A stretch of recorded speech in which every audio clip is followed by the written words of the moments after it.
Hello ladies and gentlemen, my name is Andrew Oscar Delta. We are here with the War Z gameplay footage just released today. This video is Anthony Gagos from IGN and Sergey Titov, executive producer from the War Z. This video shows off barricading doors, finding rare items, melee weapons, and firearms. He talks about world size, weapon attachments, and best of all, player created quests, which is an amazing new concept that I can't wait to take advantage of. Well, I'll let Anthony and Sergey take it from here. For a breakdown analysis of this trailer and future War Z content, be sure to hit that subscribe button and show your support by liking the video. Take it easy, Delta Squad. What's up, everyone? This is Anthony Gagos from IGN alongside Sergey Titov, executive producer on the War Z. And, Hi guys. And we're here to tell you about this upcoming zombie survival game. So, Sergey, what's kind of the elevator pitch for the War Z? What is the high level concept behind it?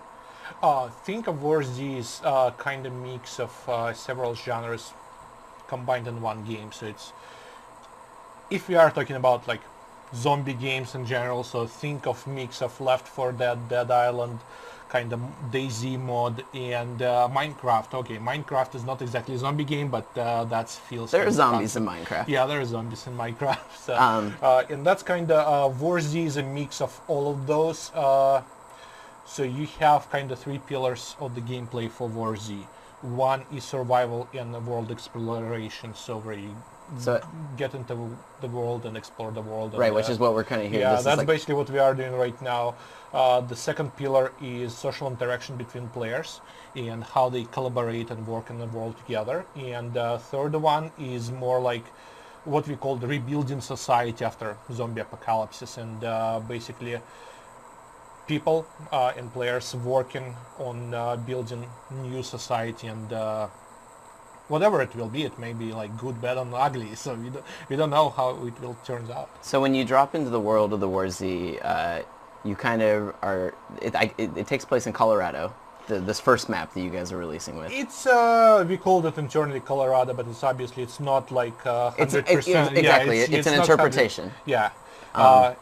It's a world, yeah. So that's our first map. We have more maps in the works, but that's first one. And you basically drop into the world, and you don't know how world works. You don't know what the world mechanics are, and you start exploring and basically trying to find out like all things about the world, all things about zombies. And so a big part of the sort of what kind of makes, the mechanics behind the War Z is that on top of, besides fighting zombies, you're also having to kind of stave off things like starvation, yes. Dehydration. Also, I take it there's like there's like medical needs, which is why you have bandages. Yeah, painkillers like those. Yes, you have to maintain your health, and you have your food level and water level. It's on left lower corner. And basically, as you go through the world, you obviously get dehydrated. You become hungry, so you should keep looking for those. Also, you have your general health and your, let's say, health bar and health level. If you got hit, it goes down. If you got infected by zombies, it can go down as well. So the world that we're seeing before us. How big is the world, the initial map of the War Z?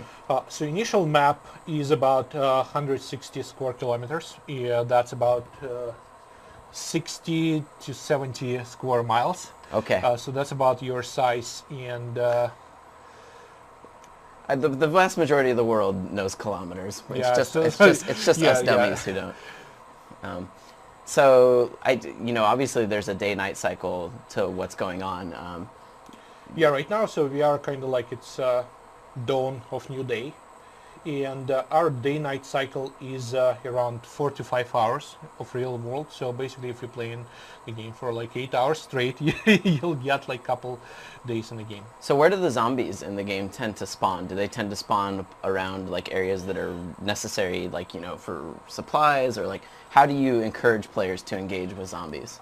So basically, like it's like in real life. Okay, I said real life, but in real life we don't have zombies, thanks God, yet. But zombies are spawned where people lived, and because zombies are not exactly like some outer world creatures, they are just people who lived there, and then they got infected, they became zombies. So that's cities, single houses and everything. And obviously you will find supplies where they belong, so it's general stores or other people's houses, or maybe even some, so for example, we are approaching town right now where there is small church that was used by survivors to kind of barricade and build their own base there. So I hope there is some supplies there, and we'll find it out. But first thing you want to do when you are approaching city, you want to kind of look and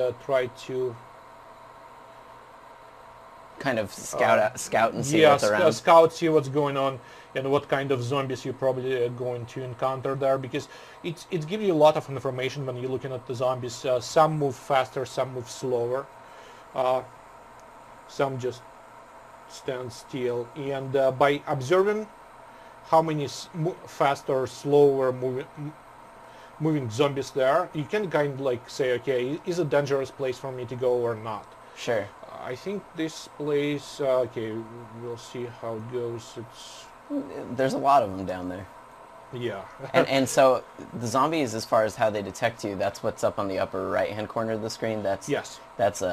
So you guys take account of sight and sound, and but I think I remember hearing that it's sound that is the primary way they detect you. It's mostly sound, because zombies probably like their vision is degraded. Sure. So they can see very well, and smell is only working for about like 20 feet away. So so it's mostly will be sound. And okay, so I can go like that. I need to put silencer, and I need some better stuff too. You're a pretty well-equipped zombie survivor. Yes, I am developer, so it's like only way for me to go right now, like almost all guns blazing and like into the city, because under normal condition players will probably won't be able to find well-equipped gun like that. Sure, the type of player that would have the kind of equipment that you have, this is someone that's put in a lot of time and done a lot of exploring and done really well for themselves. It's a lot of time, like really a lot, because weapons are rare, ammo is even more rare, and attachments for weapons are really, really, really rare. But players will all start with a flashlight, right? Which they can use as a rudimentary weapon if they have to. Yes, flashlight is actually quite usable melee weapon. So I'll try to, let me show you.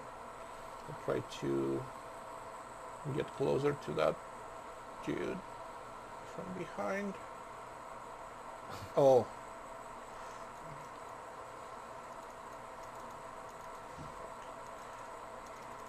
And I'm trying to hit her in the head, because only way to kill zombies in our game are headshots or blunt trauma to the head. Yeah, so you can use your flashlight. It's not ideal. I mean, obviously you're putting yourself in melee range of the zombies, which is what you basically never want to happen. But yeah.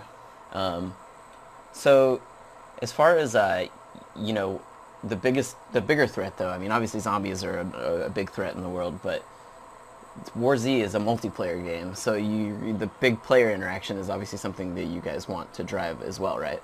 Yes, and for that, just like obviously you will have encounters with players, and some players will be like douchebags, so to say, and start killing you. Some people will try to help you, but we just created several tools to encourage people to work together. One of that tools is what we call user-created missions.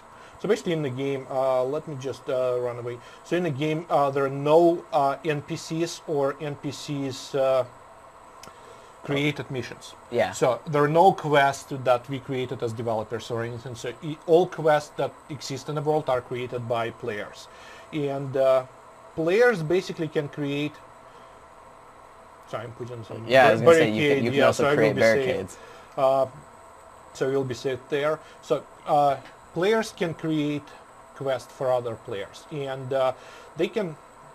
We have some goals for missions that are predefined, and basically you can select from the list of kind of missions we pre-created. Like, okay, help me to kill 10 zombies, or bring me that items, or I won't put a bounty on the head of this guy, so he killed me once. So if there's a player that's being really mean to you, you can strike back against him. Yeah, or you can create what we call free-defined missions, and that's basically you can put whatever you want as mission goal. You can say, oh, I need a shrink to talk for half an hour, and you can put whatever rewards you want. And those missions are real test for how he get 10. Real test for trust between players. Yeah, I was gonna say it's on the honor system at that point. Yeah, because basically.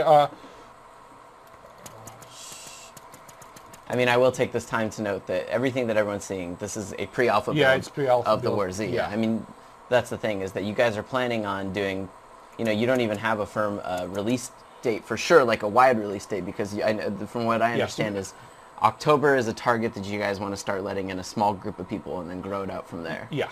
We are targeting for October, for let's say mid of October, for start our kind of first public access to the game. And then as far as pricing goes, the plan is to have the War Z release as like a $30 standalone game, and that's it. No more. You get free content after that. Any content updates. That's it. Yes, it's basically like one-time fee. You're paying $30, and if you get into the beta, we probably will give you discount for that. Sure. And after that, all updates, all new maps, and everything is basically free for you. So you don't have to spend a cent on playing the game. Though you guys do support the game or have plans to support the game to some degree through optional microtransactions as well. Yes, you basically can spend the money to buy one of the kind of 3 in-game currencies. And you can spend cash to buy that, but from what I understand, everything is acquirable in the world. Yes. So basically, think about that like this way. You can go into the world and find the items, or you can go into the market, what we call marketplace, and buy certain items. Not all items, by the way. For example, you can buy weapons. Yeah, and those you have to earn. Yeah, you can't buy guns attachments. You can't buy most of the ammo, but certain things you obviously can buy. And those things, when you buy them, it's basically like a trade-off between, do I want to go and spend 1 hour, half an hour trying to find this item, or do I want to just spend 50 cents, 70 cents and buy this item in a store? Sure. And also, I remember one thing that I heard you tell me before that sounded cool is that the in-game quests that players can assign, they can do that for the currency money as well, correct? So they can, you can do the in-game currency, you can do the transaction currency, like it's up to the players to kind of set the bounty. It's completely up to the players. We kind of saying, okay, there is sort of a game economy in a game, like just economy in a game. We have gold as universal currency. Sure. We have dollars, which are kind of like, there is huge inflation, obviously, so you need lots of them. But at the same time, we don't enforce that on players. So we're saying, okay, that's common denominators in the game, but you can use whatever you want to pay for stuff in the game. What about as far as the like light RPG elements that you guys are doing in the games, like being able to, because I know that one of the things that kind of sets us apart from its competition is that unless you're playing on hardcore mode, your character doesn't necessarily permanently die, and that's important because the character that you're working on, they will level up as they kill zombies, and then they can use the experience they gain to kind of augment their natural abilities, right? Yeah, it's not exactly a level up. It's more like gaining experience, and you can spend those experience points on training. And basically, we call it skill tree, but it's effectively not the skill tree as you got used, for example, in World of Warcraft or any other RPGs. There is no superhuman powers or anything, so you can't. Sure, you're not going to cast a fireball. Not just that. You can just learn the skill plus 10 to damage of your weapon, but skills are more like natural training. Like, for example, we have physical training tree that lets you carry more weight. And, or maybe sprint longer. You can see sprint, the orange. sprint longer, or for gun proficiency training that let you reload slightly faster. But at the end, I mean, guy with hatchet can kill guy who like maxed out on skill trees with just like couple blows in the head. He can still take his stuff. Yeah, so it's not creating like superhuman or any huge advantage when fighting other players. So, but when you die on normal mode, you know, like what are the ways that you guys are experimenting with as far as making death meaningful, you know, when they get to respawn? Oh, couple things. It's number one. It's basically biggest thing is when you die in normal mode, your character became locked out for a certain period of time, and right now we kind of experimenting between 1 day or 2 days in real world.